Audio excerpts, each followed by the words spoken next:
Okay, what's the word, YouTube? It's Ciara Celeste back with another video.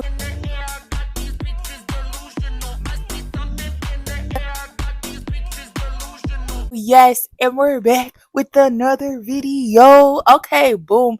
So, y'all see, I'm looking like a bad bitch. I just got my makeup done, I just got my hair done. Feel me? If you're looking for a new Kansas City makeup artist or hairstylist, tap in with I'm gonna tag their names in the description, so you already know the vibes, period.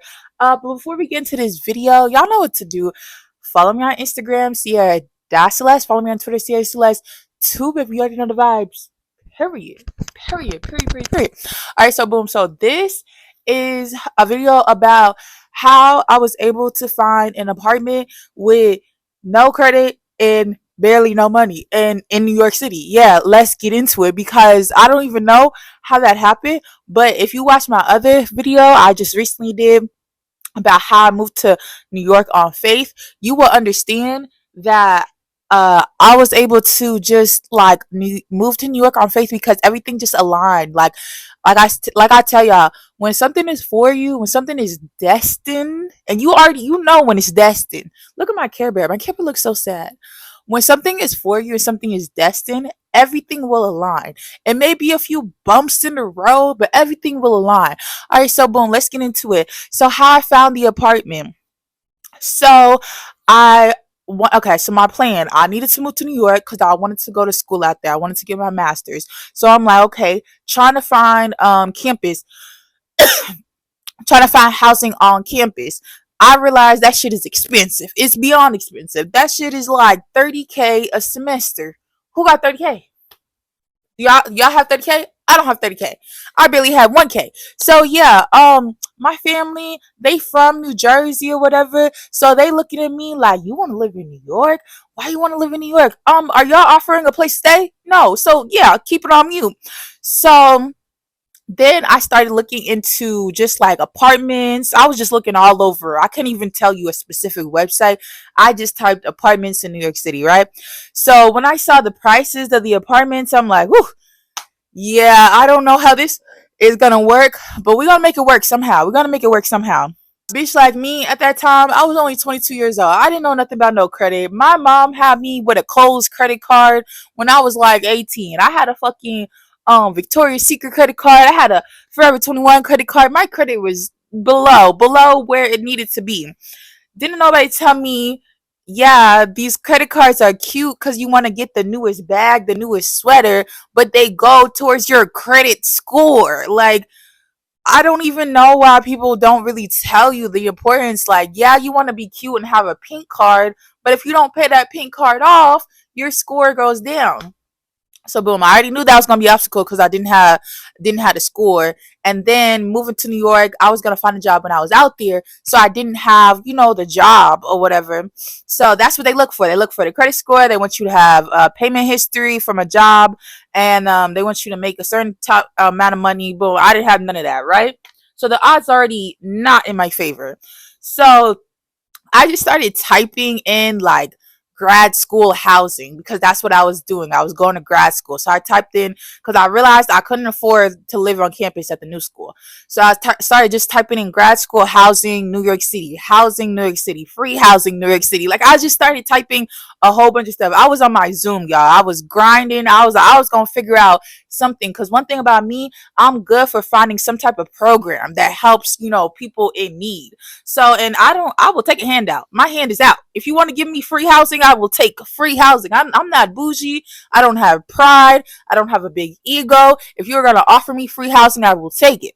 So then when I started typing in grad housing, that's when I started finding community housing. That term just kept popping out. So then I started looking into community housing, and those were like more so of easier to get into, because as long as you let them know, like, you kind of have a purpose, like to be in New York City. You're not just like there just to be there. And you probably could have gone then just to be there too. But I just let them know I'm a grad student. I'm starting at the new school. I'm looking for housing. I'm not from New York City. Da da da da. So that is how I stumbled across Outpost. So there were other housing places. There are other housing places too, that I looked into, but the prices were just, they weren't pricing the way I needed them to price, you know. And Outpost, they was working with my budget. You know, my budget was very small, very low, so they was working with my budget. So that's how I found Outpost. And so it said Outpost kind of represented itself as a place for interns, as a place for people that are moving to New York City, grad students, regular students, you know. So I was like, okay, this is my vibe. You know, I'm coming to New York City. I'm gonna be around like-minded people that are in, you know, trying to do the same thing as me.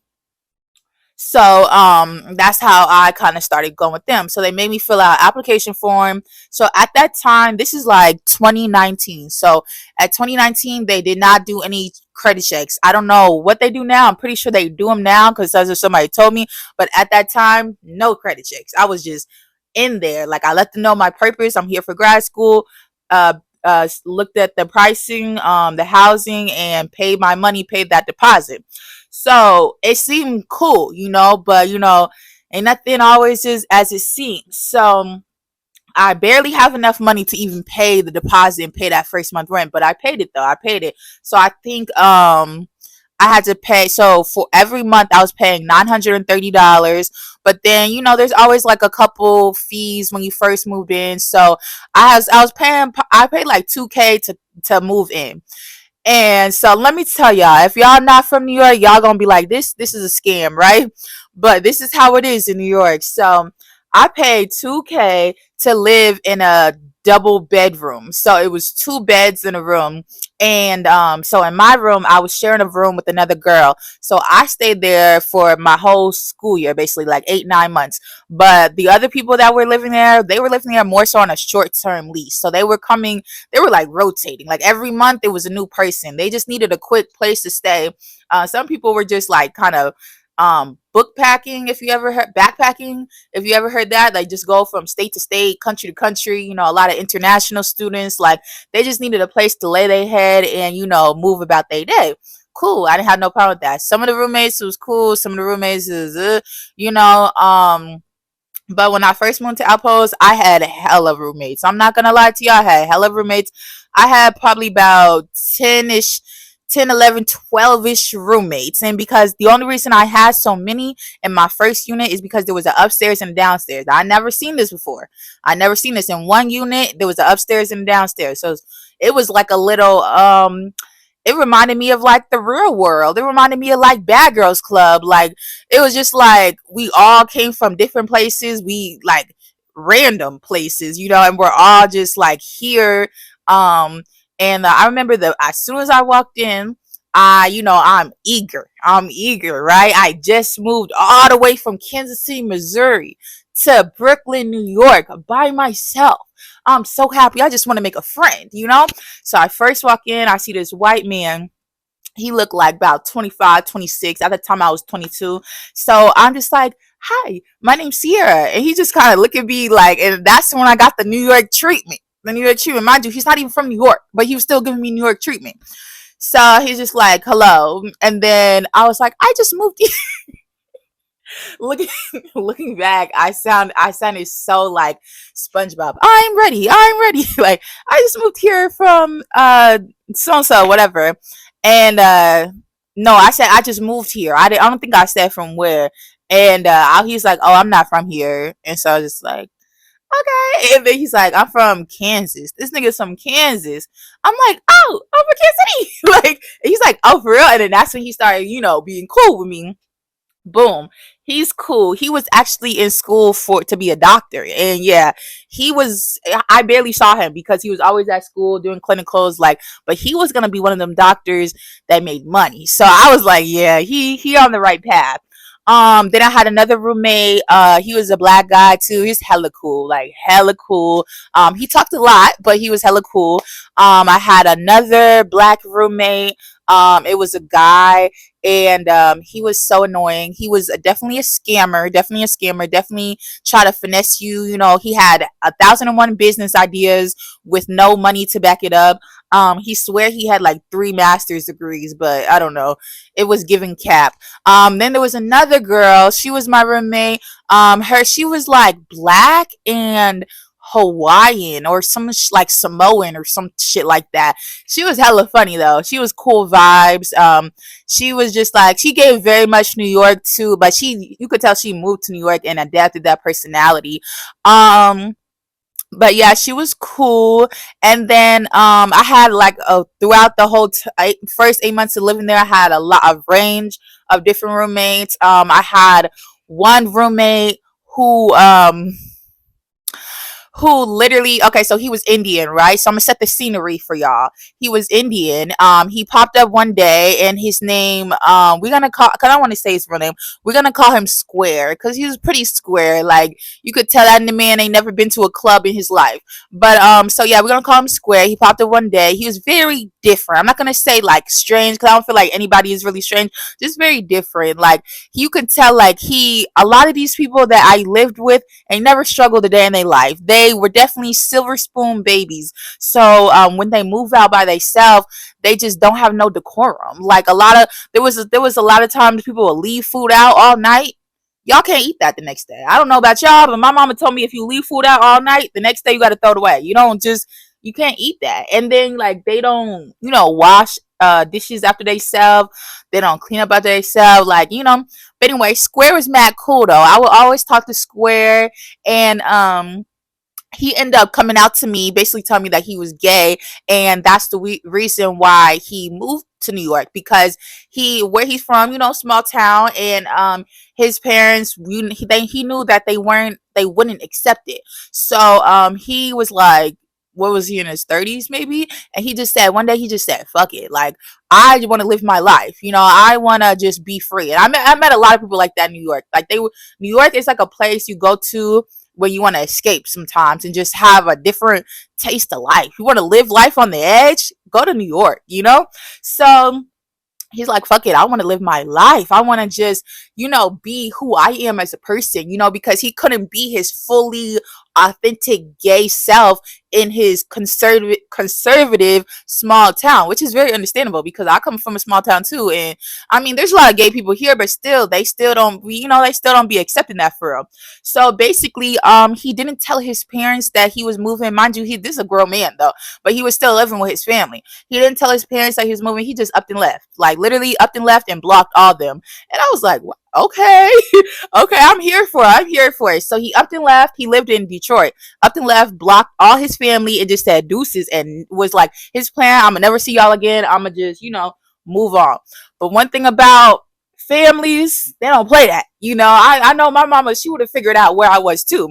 So he probably was out in New York for maybe a month or two. He was living life too. He was meeting people. He was dating. He was having a good time. And one day, his parents call Outpost, the apartment, and they're looking for him. I don't know how they found his exact apartment. Mind you, these people are in Detroit. And I don't know how they found it, but they did some FBI detective, and they found that this man was living in New York with Outpost. So they call him, and we didn't have like we, since it was like a community living, we didn't have like a landlord. We had like a housing leader.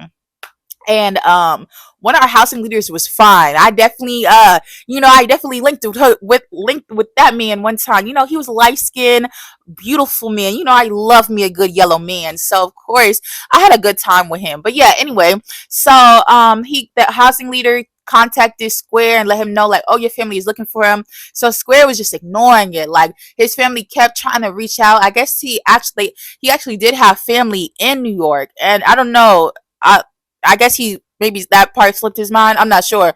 But his family in New York, he had like an aunt or something, and she tried to reach out to Outpost, and they were relaying the message to Square, but Square was just like, fuck them. Like, no, I'm not doing that.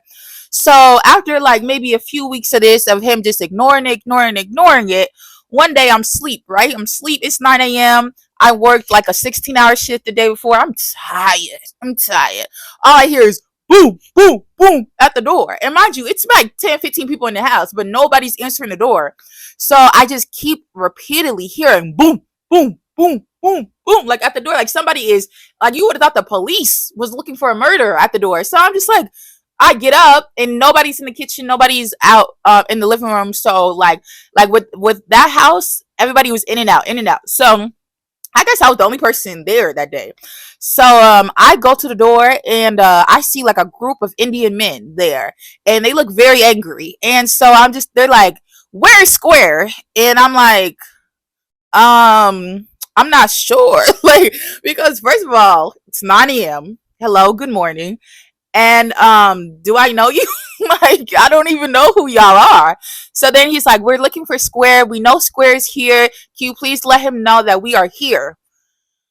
All right. One thing about me, I'm not a good liar. I don't lie. Like I will tell you I'll just, if you ask me a question, I'm gonna tell you. Like I'm not gonna lie to you about it. So boom, go get Square. I let him know. I said, Square, it's a group of angry Indian men out there, and I'm not a good liar. So you might want to go handle that. So he's like, huh. Mind you, this is why I feel like Outpost is a little scammy, because there were 4 people living in that room. 4 people. How is that even an apartment that sells a room for 4 people? How is that even like legal? I don't know if that's like legal. I don't know if this is like real. I don't know apartment rules, but they had bunk beds. Now, mind you, I was sharing a room, so I guess it wasn't. I was sharing a room with one person though, so I could see that. But 4 grown men, and you know how much they sold that room for? Just guess. I'm gonna just give y'all three, two, $760 for a bunk bed with 4 grown men. Hell nah, I'm not paying that shit. I don't care. I will stay with one woman. You know, it's basically like college. You know, you share a room, but 4 grown men in one room, and you're selling it for 700 plus. Crazy, crazy. But anyway, he comes out his little bunk bed, comes down the stairs. He goes to the door to greet the angry Indian men. Me, I couldn't sleep at that point. So I was being nosy. I'm not gonna lie. I'm not even gonna try to act like I wasn't. I was being nosy. So I stayed out in the living room just to hear what was going on, because Square was my man. Like that was my homeboy. So them niggas looked like they was finna jump him. So I mean, I wasn't gonna help him because yeah. But I was just gonna I don't know what I was gonna do, but I was gonna stay in the living room and overhear their conversation. So yeah, they chatting. I hear them chatting. I hear them kind of like angry. Like I can feel the energy, and all I hear is them. And then Square start going off. He got his balls that day. He started going off and then tell, leave me the fuck alone. Stop looking for me. I blocked y'all for a reason type shit, going off on them. Then they rebuttal with him, and they're it's getting very homophobic. I'm not gonna lie to y'all. Like they're basically telling this nigga, like, well, he's not a nigga, but they're basically telling him, if you're gay, this is gonna happen, you're gonna catch this, da da da da. And I don't know really their situation, but it was kind of rough to hear. And he slammed the door in their face and he walked back in his room. And after that, I ain't hear nothing about that. So I was just like, go ahead, Square, let them know. And after that, he just lived his life, because at the end of the day, you can't control nobody. You can't control, even if that's your child, you can't control them. So that was one incidents. Then remember how I told y'all it was 2 black guys that lived there. One hella cool, one not, right? So the one that was not, he was a weirdo. Like I don't know like what was going on. And this is when I kind of felt like Outpost was giving scammy, because they told me this was an apartment for grad students, interns, people, basically educational students. This nigga is like a criminal. Like I don't know what was going on. He is literally a criminal, and the only reason I know is because people started getting a little nervous about him. They started, what the fuck is who y'all got living here with us? And they started looking up his record. Yes, this nigga was a criminal. So this man was like, he would always have mad bitches through the house, in and out, like he was running a little whole house or whatever. And these girls was bottom of the barrel. These was dust buckets. They wasn't bad bitches. Like, I don't know, he was picking up crackheads on the corner and bringing them to our house. You know, it was just every day. It was a new face, new face, new face. And mind you, he shares a room with another man. So he's bringing these bitches to the house, cracking them down with another niggas in the room. So I'm like, these girls ain't got no morals. Like, at least make the other nigga leave for like the 10-15 minutes that y'all do it or whatever. So he's cracking them down, having them come in and out the house or whatever. I mind my business. I had a few niggas too, so I can't really talk. But I didn't have them in rotation the way he did. I had them on a monthly basis. But anyways, he had these girls in rotation to the point where he starts getting sloppy. He starts fucking up. So he's trying to talk to so many different girls. Mind you, this man has no job. I don't know what he was doing for them, but no job. And he's telling these girls. So his name was, okay, we're just gonna call him Jay. His name started with a J, right? So his name was Jay, and he's telling one girl his name is D. Was his example D? He's telling another girl his name is T. So then it's getting a little messy. So one day, again, sleep, because I just worked 16-hour shift. We get a boom, boom, boom at the door. So I'm like, what the fuck is going on? I didn't answer the door this time. There was actually people in the house. So the other black guy that I was cool with, he answered the door. So it's this girl at the door telling my son, is T here? And he's like, no. Yes, T. She's like, yes, T is here. I know T is here. He live here. I know he here. I know he here. Mind you, of course this nigga here. He ain't got no job. So she's like, oh, is T here?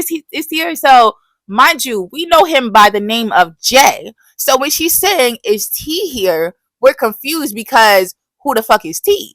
So she starts describing T, and then he's like, oh, you mean Jay? And she's like, no, his name is T. So then we just like, this nigga think he's slick. Like, he think he's slick. So he just let him know, oh, it's no man by the name of T. So she's not budging. She's letting him know, I know T is here because I've been here before. Mind you, Jay's here with a whole nother bitch downstairs. I don't know how this nigga maneuvered. He did the little okey doke, but he had them bitches in rotation. He let the one go. I don't know how he did that because there was only one door. And then the one that was boom, boom, boom at the door, she spent the night. You know what? My name Benny and I'm not in it. That was not my issue. But the only thing that I didn't like is he was very arrogant. He was very cocky. So I had to let that nigga know. Like, I feel like, you know how it's some niggas, when they get in front of a man, they're very submissive. They not boom, boom, boom. They not like, what's up, nigga? Like, they not aggressive with them. But then when they get in front of a woman, they want to beat their chest and they want to buck up on you. I'm the wrong bitch. I'm the wrong bitch to do that anyway. So I had to let them know, don't play with me. Don't play with me. And I feel like in that house, sometimes you do gotta be, I'm very feminine, but sometimes I do have to step into my masculine era and let them niggas know, don't play with me. Because like there was only a couple girls in the house and most of it was niggas. So like I said, you know how niggas are. So boom, that house was pretty crazy, but once it hit COVID time, everybody started moving out, and then it was pretty calm after that. Like, we had a Friendsgiving. I cooked for everybody one time. They told me my dressing tastes like they grandma, so I was like, oh, thank you. And that was a pretty cool vibe after that. So then COVID happened. I went home. Cause they was gonna lower the rent for me. I was paying $930 a month. They was gonna lower it to like $800. But I'm like, yo, like, why am I gonna stay here and literally everything's closed? Like, I'm basically like a prisoner. Like, it was boring. So I went home for the summer and I came back in August. So this time I moved into another unit. So this unit was actually like down the street. And this unit was so much nicer, y'all. It was so much more modern. Same company with OUTPOST. So much more modern. I did have to pay a little bit more. At this point, I'm paying 11 something. I don't remember, don't quote me, but I know it's 1100. So this time I got my own room, and it was way more modern. It was less roommates. I only had about like 4 or 5 roommates, but the only gag is so my first apartment had women there. Like, it was literally a co-house, like co-living situation. This apartment, I was the only girl there. So I was like, okay, this gonna be rough. This gonna be rough. And when I first moved in, I moved in kind of like still during COVID time. So I only had 2 roommates. So it was an old black African man that lived in the way back. He didn't really come out his room for real. Then it was an old white man that was going through a depression because he lost his job, so he really didn't come out his room. So honestly, I felt like I lived in that motherfucker by myself. Then a young black man moved in. So I'm kind of scoping out the scenery, trying to see what this nigga looking like. And I was like, okay, he decent. He's not my usual type, but he was tall, which is automatically 10 plus points. So I'm like, okay, but we had different schedules, so I never would see him. Finally, I saw his face. So I'm like, it's mid, but like, he's cool. And he started chatting with me. And then I realized he was a plug. So now he's really starting to like kind of vibe with me because he realized I smoke too. So most people don't really think that I smoke because they see the glasses. They automatically think good girl, nerdy. I read books and go to the library. No, I be high as shit. So boom, me and him, we would smoke together like every night basically. And I don't know what it is about niggas. Maybe I have an opening, welcoming spirit, but they be telling me their whole life story. So the thing that I noticed with him is he was very socially awkward. You could tell this nigga been in his room for 12 hours a day on a regular basis. Like, I think I was probably the first woman he had a conversation with the whole COVID time, because the way he would just talk and talk and talk and talk and never, like, he could literally talk for a straight hour and never, not once, ask you, relate the conversation to you at all. It was just like a brain, like it was like a brain vomit. Like, he just kept talking and talking and talking, and even if you try to interject, he talk over. Like, it was like you don't know how to have an actual conversation. So I had to tell this nigga, you have very poor conversational skills, and I said that in a very healthy, respectful way, because why we've been talking for an hour and only you've been talking? Like, damn, the blunt is out at this point. So what we doing? So then after that, I think I was really the first person to really tell him that, because I don't know, like, I feel like at your big age, you should know how to have a conversation with someone. But anyway, so at that point, me and him, we started getting cool. But then he did relate to me that he had a girlfriend. Cool, I'm fine with that. But one thing about living in Outpost, and what just living in New York in general, um, I already know a nigga's gonna try me. Like, and not even in like a try to beat me up type shit. Just try to fuck with me. I know it. Even if he's attracted to me, if he's not attracted to me, they always find it's something about me. I don't know. I know I'm a bad bitch, but it's just something about me that they just get. They just try it one day at one time. So boom, he tells me he has a girlfriend. So I'm like, okay, I'm actually kind of thankful, because I'm like, at this point, if he has a girlfriend, I know he's not gonna try to talk to me. Wrong. I was very wrong. So um one day in my room, we're chilling, we're smoking, and we listen to music, we're just vibing, we relate on the same music. And he asked me, he's like, can I sit on the bed? Because he was sitting on the chair, but he was like, can I sit on the bed? So I'm like, okay, that's fine. Like, still me, only my second year in New York, so I'm still actually very naive at this situation. So he's like, okay, can I sit on the bed? So I'm like, okay, cool. So first he just does kind of like one of these little, like, just on the edge of the bed type vibes. Then slowly he starts, getting comfortable. He starts getting comfortable. So now we're kind of like, imagine he's the Care Bear. He's Care Bear right here. We're gonna call him Crazy, because that nigga was fucking crazy. Crazy's right here. I'm right here. So we're just chilling, and he's like vibing, we're vibing. I'm low-key smacked. I'm smacked out my mind. So I'm not really reading the situation the way I should be reading the situation. So then the music starts going from hood nigga music to like slow jams on on the low, but like I'm still not reading the situation. So then he's like, "Can I turn the light off?" And I'm like, "Yeah, no." That's when I was smacked, and I turned it to reality, because why do we need to turn the light off? Why? Like, so I'm just like I'm actually getting kind of tired. I gotta work in the morning. Mind you, I don't have a job at this time because I'm getting unemployment, so I'm really just living my best life. So he's like, "Oh, okay, okay, okay." And then so he goes in his room, because I told this nigga I was tired. Basically, get the fuck out of my room, because why would you try that weird shit? And he goes in his room, and the next day he actually apologized. So I'm thinking, okay, cool, because it was kind of weird. You trying to fuck, but like, no, that's not gonna happen. So he just basically apologized because he felt like he fucked up the vibe, which he did. But once he apologized, I don't care. Like, I'm cool, come collected. But then it keeps going. So it goes in from like a plug type friend relationship to now like he's knocking on my door every hour, on the hour, asking me like, do I need something from the store? Do I want some food? Do I want to smoke? Do I want anything? And I, at first, like I said, very naive, second year in New York, so I'm not reading the situation like I should be reading the situation. So I'm accepting all these gifts. I felt like that's a raven when that African guy, the African student, came, and he was giving her a shell one day. He was giving her some other shit the other day. She's just accepting the shit. And then the next day she come and it's her wedding. She don't even realize it. And that's how I felt. That's how I felt. I'm accepting Arizona from the store. He's like, "You want some from the store? Shit, give me the Arizona. I don't care. You want to smoke? Yeah, yeah, we can smoke. You want some fucking orange chicken and fried rice from the corner store? Yes, I do. Give it to me. So I'm accepting all these gifts. I'm accepting. So I'm guessing he's starting to think like I like him type shit. I don't like him. I don't. It's not that. But one thing about me, if y'all watch my videos, I will. If a nigga wants to take me out, pay a bill, buy me some shit, my hand is out. Yes, you can do that.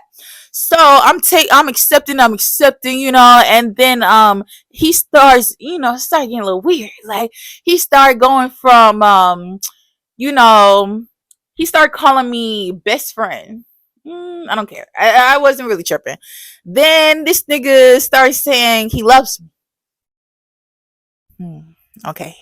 Now I'm like, okay, I'm gonna have to figure out how to like stop this shit, because yeah, no, it's this is like, it wasn't giving I love you, like, oh, I love you, friend. Like, it wasn't giving that. It was like giving more so like I'm deeply, madly in love with you. Like, that's how it was giving, because he told me the first moment he saw me, mind you, this man is not single.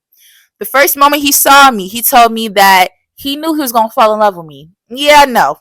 That's when I had to start cutting shit and being like, alright, I'm not accepting no more. We can still be cool because we live with each other. But yeah, that's not the vibes. Once you reject a man, especially a man born and raised in New York, especially a Caribbean man born and raised in New York, it just turns to crazy in them. I don't know. Either the nigga's just gonna leave you alone forever, or he's gonna become obsessed with you. And this nigga, yes, became very obsessed, to the point where I had to literally make a report with the apartment, because it was getting very much aggressive. Like, I started to the point, like, it progressed over time. And I started getting to the point I was actually a little bit fearful, because so this is my room, and next door is his room. So we live right next to each other. And the energy after I started kind of denying him was just like, it was giving very much like like that nigga was not right in the head. Like, I don't know what was going on with him, but he was not right. And the reason I knew he was not right, when he told me he had a girlfriend, cool. But then later down the line he started telling me the story of his girlfriend. This man is 24. His girlfriend was 17. Yeah, what the fuck is going on here? Yeah, I don't know what's going on. He met her, either she was 17 or 19, but anyway, she was young as hell. He met her online. They started talking through there, and her parents were definitely against the relationship. I would be against my daughter dating a 24-year-old man too. And his parents never let them see each other. So this man kidnapped her. Yes, he definitely did. He went to her house, She packed a little spend a night bag, and she was considered a runaway, and left and stayed with him. Mind you, this man still stay with his mama, so I don't really understand the plan. But he left and stayed with him, and I don't know. I guess they thought they were just gonna live happily ever after. Her parents definitely knocked on her door and got her back. Like, what the fuck are you doing? Like, so yeah, that whole situation was very weird. I have another YouTube video about that. My roommate was obsessed with me. That's the title of that one. But yeah, that nigga was a fucking weirdo. Yeah. But besides that, my other roommates mad cool. Didn't really have no problems with them. They was all guys, but definitely cool. I had met a few people in that apartment, so I was on the second unit. On the first unit there was some more people that was questionable, pretty questionable. Like I said, Outpost definitely gave scammy. They said they are here for grad students, international students, shit like that or whatever. They didn't do no background checks. They let anybody in that motherfucker. If you got the money, you can live here. I met this one girl, right? And so we're gonna call her Shell. So Shell, cause like honestly, it wasn't that many black girls there. So whenever I see a black girl, hey girl, I'm just cool, calm, and collected. So I meet Shell, and Shell, she's short, she light skinned, she look a little bit older, but she cool. So first we talking, we chilling, sometimes we smoke together, just calm vibes. I end up finding out Shell is also like very, and I don't know what it was insane. Shell and Crazy were actually like this, so that's how I should have knew that they were crazy. One day I go into Shell's room. Mind you, Shell was already having a problem with her roommates. They were always fighting. It was always something. So I go to link with Shell. We just smoke in her room. She starts saying off the wall shit. Like, she has a lot of like businesses. She also does like kind of like journalism too. She had a little like podcast, radio station type vibe. She had a little setup downstairs. So that's how I kind of connected with her, because I'm a writer. I do journalism, media marketing, all that good stuff.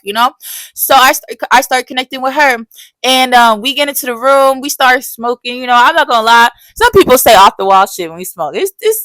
I'm not judging. But this bitch, what she was saying wasn't saying the way she thought. So I'm just like, okay. So she starts telling me about her kid. Mind you, she had like a 17-year-old daughter that she don't. I thought it was weird like that. The dot like she don't stay with the daughter. She like, I don't know, but I don't know. That's not my situation. So then she starts telling me about her businesses. She started how she wrote books. Da da da. The craziest thing that she said to me while we was in that session, she told me that she got beef with Drake, right? So I'm thinking maybe she just don't like his music. No, she literally had beef, like actual like ill intent towards his man. So now I'm like, it's New York. There's a lot of celebrities here. Maybe she know this nigga personally. Like, I don't know. She doesn't know this man. But she has beef with him because this is around the time that this nigga made the song Tootsie Slide. The left foot right foot that all that song or whatever. Made that song Tootsie Slide. She told me that man stole that from him. So stole that from her. So how that happened? Like, I'm confused how he stole the Tootsie Slide.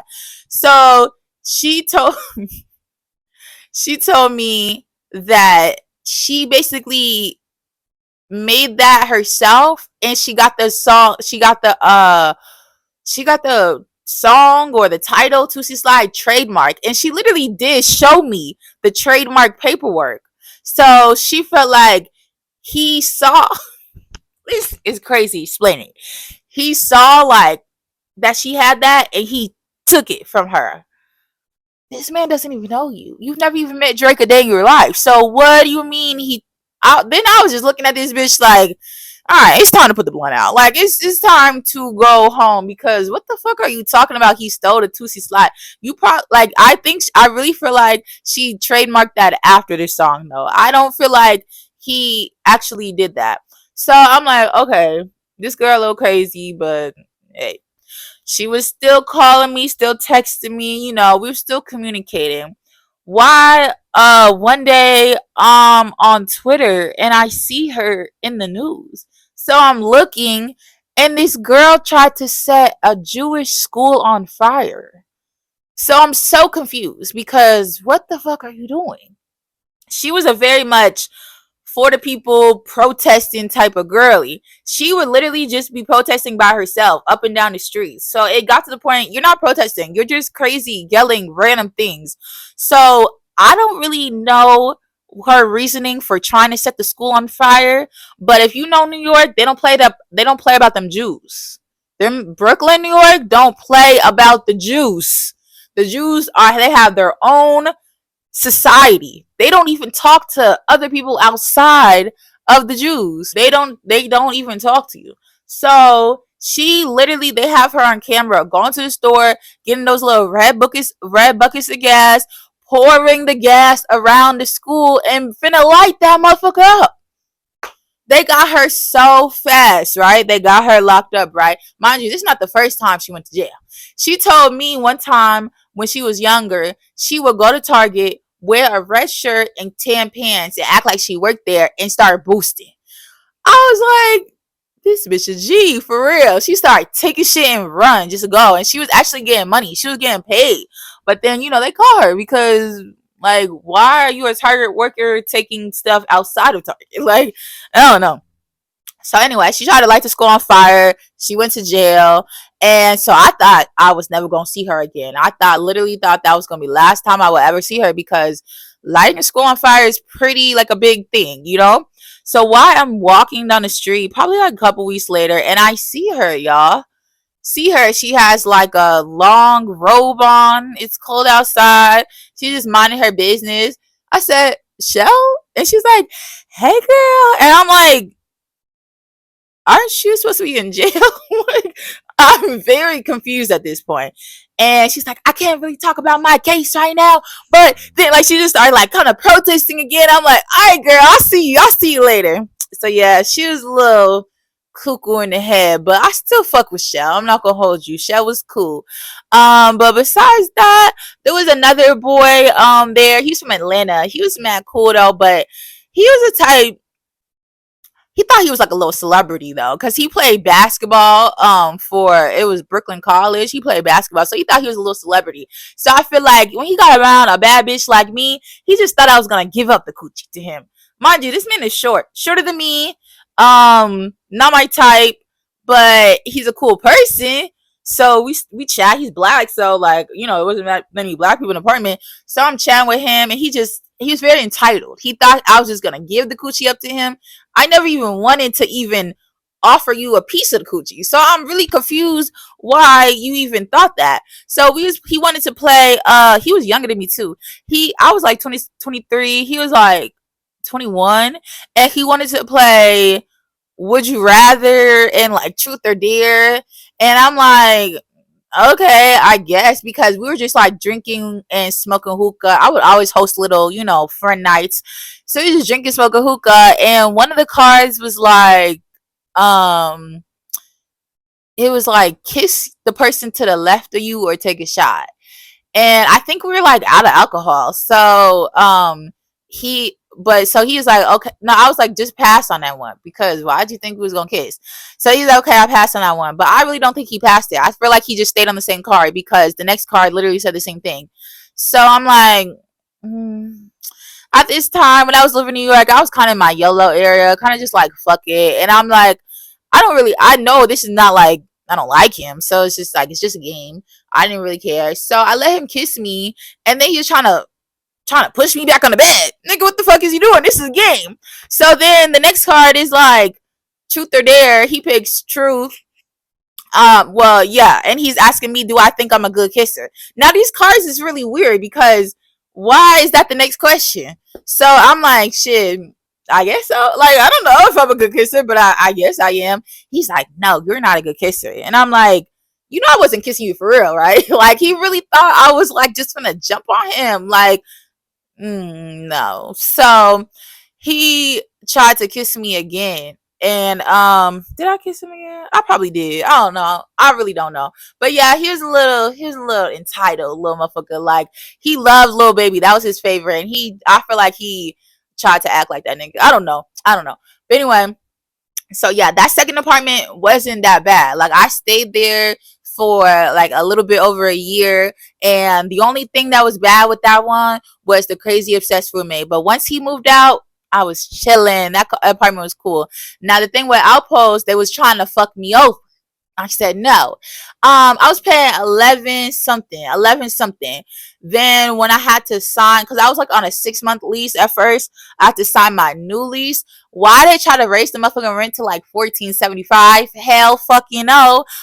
There was nothing was fixed. I'm living in the same apartment and nothing is fixed. Like, and I will say, I had a house leader there, and I fucked with him. I'm not gonna hold you, I fucked with him. He was like this white man, very European, not from the country. So, thing about Outpost, they will find like international people that are looking for work and basically have them as a house leader and just give them a place to stay. So, they weren't getting paid, but they were getting free housing. So he was there, and I was kind of telling him about my problems with Outpost because how do you go from 11 to 14.75? Like that doesn't even make sense, and there's no accommodations, nothing is fixed.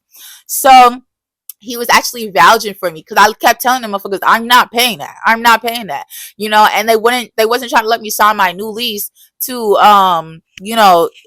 keep living there. But at that time, like I told y'all before, it was a moratorium on eviction. So they really couldn't even do that for real. They couldn't kick me out. So I stayed there. He vouched for me, and I ended up staying with the same 1100 because the fuck you thought this was. Then there was another roommate that moved in kind of towards the end of my journey, and he was also a black guy. He was like in his 40s, but he gave very much 30, but he was mad cool. He definitely tried to fuck with me too, but yeah, no, that was a no-go.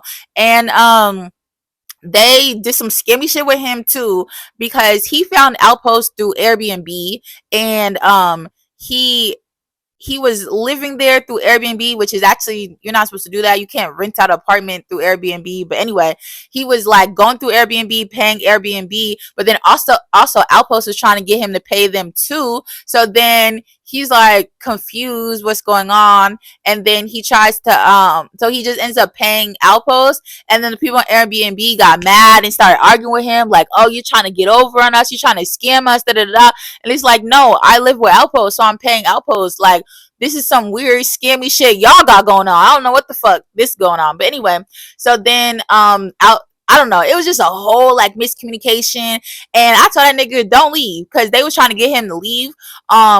And I told him don't leave, just stay there, because one thing about Outpost, they didn't really have no power like that. They wasn't kicking nobody out. There was motherfuckers there that was not paying the rent for months. They was not kicking nobody out. So I told him don't leave, and it was just this whole thing with that. But I let him know like Outpost not legit for real. Like they pretty scammy. I didn't seen a lot. They pretty scammy. So then after that I moved out in like May, literally the week after my birthday. I moved out because they wouldn't let me renew the lease, because I'm not gonna sit and take y'all be trying to add extra charges, extra payments. I'm not paying that shit. Give it to the next person. So yeah, they wasn't letting me renew the lease. So I was like, fuck it. And then I ended up staying in an Airbnb. If you want to live in New York and you ain't got the credit check, shit like that, stay in an Airbnb. They let you stay there for a long time. So I stayed in an Airbnb for about 3 months. That motherfucker was nice too. It was a lot of roommates. I will say a lot of roommates, but we all had our own separate room. Every room had a TV, had our own little AC. It was a nice place. There was a couple niggas there that was trying to fuck on me too, but I was like, hell no, I don't do that. I don't fuck on my roommates because, well, I did mess with that house leader, but yeah, he didn't really live there. He just was like a landlord type vibe. And yeah, so the Airbnb was a cool vibe. I lived there for about 3 months, and then after that I moved out of New York. So if you wanna live in New York, I would definitely suggest the Airbnb, or I wouldn't suggest Outpost. Fuck no. But I would suggest like a co-living situation.